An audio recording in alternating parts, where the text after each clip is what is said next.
The 1970 Oldsmobile W30 442 Convertible was quite the extensive build here at Kandi's Rots and Kustoms.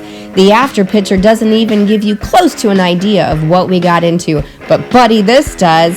Oh my gosh, I can't even tell you the amount of work that we put into this, but I'm going to try to show you.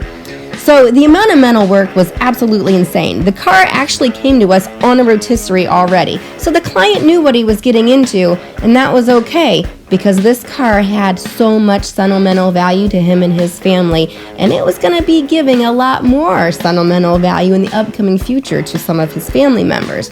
So there was nothing left undone on this build. Everything from pulling the entire floor out, replacing it, and taking it down to the braces. Like, those are the braces, guys. Did I mention metal fabrication work? So much metal fabrication work in this vehicle, but that's because we don't stuff it full of Bondo. You can look right here in the trunk how we had to brace it and add stuff, then the new floor pan. In the rear quarters, guys, let me tell you, we got the inners, the outers, and everything in between, and you know how meticulous here we are at Kandi's about everything being just right in the proper metal fabrication and overhaul work.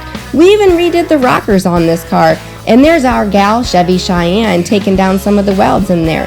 Now here it is back on the rotisserie once more, but with a lot of the body work done already.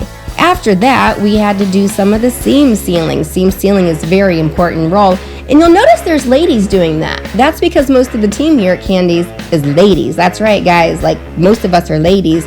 Speaking of ladies, there's Chevy Cheyenne laying down some primer on it. So once we did the primer, we did meticulous wet sanding. I mean, like double rounds of wet sanding. Then we had the motor installation, and then came the beautiful custom paint job with the beautiful 442 stripes.